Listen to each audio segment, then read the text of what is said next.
देखिए, ये सरकार की तानाशाही और मनमानी है जिसके कारण पिछले 36 दिनों से पहलवान जो शोषित हैं, जो पीड़ित हैं, वो यहाँ लोकतांत्रिक, अहिंसक और शांतिपूर्ण ढंग से सत्याग्रह आंदोलन कर रहे हैं, जिसमें देश भर के तमाम सामाजिक, राजनीतिक, धार्मिक, व्यापारी, कर्मचारी, मजदूर, किसान, तमाम संगठन इस आंदोलन में भागीदारी कर रहे हैं। सरकार से अपील कर रहे हैं कि सत्याग्रही पहलवानों की मांग को तत्काल स्वीकार करे सरकार। और आज जैसे 36 दिन थे तो सहयोगी समर्थकों की तरफ से जो लोकतंत्र का सबसे बड़ा मंदिर है, नया संसद भवन, वो तैयार होया है, उसका आज उद्घाटन किया जाना था।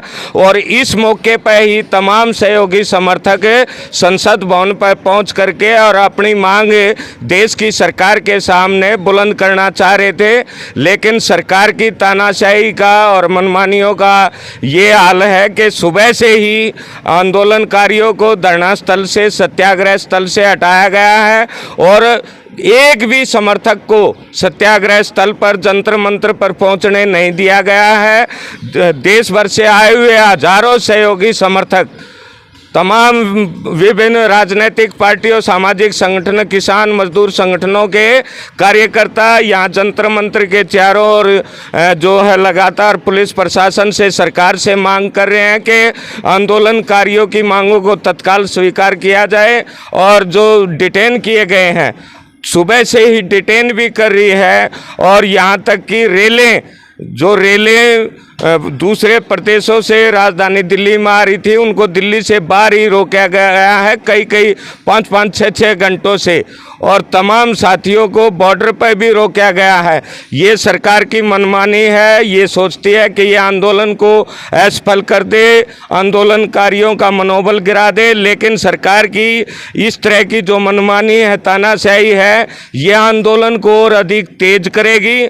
और निश्चित तौर पर सरकार की इन मनमानियों के खिलाफ और रेसलर्स प्रोटेस्ट के समर्थन में जन आक्रोश जो है लगातार बढ़ता जा रहा है। अगर जो सरकार द्वारा शीघ्र ही रेसलर की मांगे मानते हुए और आरोपियों को गिरफ्तार नहीं किया गया तो ये आंदोलन बहुत बड़े स्तर पर होगा। और सरकार द्वारा लगातार प्रयास किए जा रहे हैं कि इस आंदोलन में किसी तरह की हिंसा करवा करके इसको असफल किया जाए, लेकिन सत्याग्रही और इसके तमाम सहयोगी समर्थक ये निश्चय कर चुके हैं कि वो लोकतांत्रिक, अहिंसक और शांतिपूर्ण ढंग से कुर्बानी देंगे, बलिदान देंगे, लेकिन सरकार की तानाशाही और कुश्ती संघ की मनमानी जो है वो बर्दाश्त नहीं करेंगे। मुश्किल से हमें मुसीबत में उसी काम के लिए आना पड़ा कि सरकार के खिलाफ जो हमारे पहलवान संघर्ष कर रहे हैं उनको सहारा देने के लिए आए हैं। हालांकि वो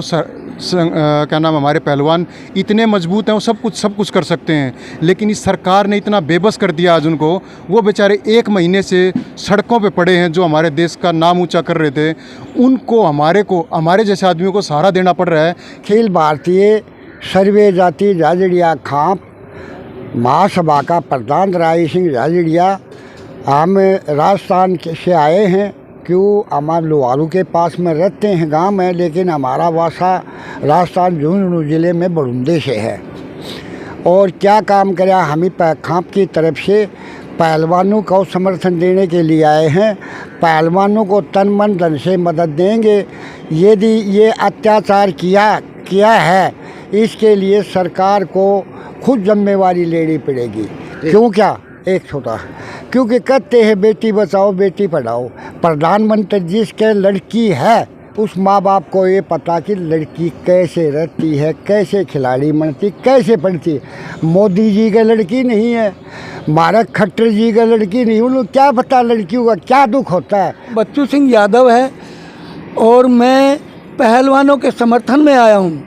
वैसे तो मैं यहाँ जातिगत आरक्षण के विरोध में मैं आया था पहले, और अब भी मैं इसके विरोध में हूँ कि मोदी जी को कोई संतान नहीं और ना ही खट्टर को कोई संतान है। हमारे काफ़ी क्रांतिकारी लोगों को जगह जगह पर रोक लिया गया है, जो कि सरासर गलत हुआ है और मनमानी करी जा रही है। ये बिल्कुल भारत सरकार की एक बहुत बड़ी गलती है। और हमारे साथी पहलवानों को जबरन उठा करके गाड़ियों में डाल दिया गया है और ले गए। अगर हमारे पहलवान यहाँ टाइम हमें नहीं मिले तो यहाँ पुरजोर बहुत ज़ोर से आंदोलन चलेगा। का तोशाम डिस्ट्रिक्ट भिवानी, मैं पप्पू नंबरदार, 4-5 गांव के मेरे 10-15 और साथी हम तोशाम से आए हैं। और हम कल शाम को ही हम घर से चले थे, लेकिन ये पुलिस ने चारों तरफ से घेर रखा है, आने नहीं दे रहे। फिर भी जैसे तैसे करके हम पहुंच गए। मैं ज़्यादा समय न लेते हुए मैं अपनी बेटियों की तरफ से तो पहलवान और मैं हरियाणा वासियों को सिर्फ एक ही बात कहता हूं कि हरियाणा वासी, चाहे वो पंजाब के हो चाहे राजस्थान के हो, 36 बरादरी की ये बेटी हैं। तो मैं तो यही कहूँगा, आज हमने खुद अपनी आंखों से देखा है, बेटियों का हाल देखा है आंखों से। उनको इतनी बेरहमी से पुलिस ने इतने बेरहमी से मतलब उनको पीटा भी और घसीटते होके लेके गए। मैं तो सिर्फ यही मतलब हरियाणा और राजस्थान और पंजाब, जितने भी दिल्ली के जितने भी 36 बरादरी के जो हैं, तो मैं सबसे अपील करता हूँ कि भाई अब टाइम नहीं रहा, अब बेटियों की इज्जत भी नहीं रही।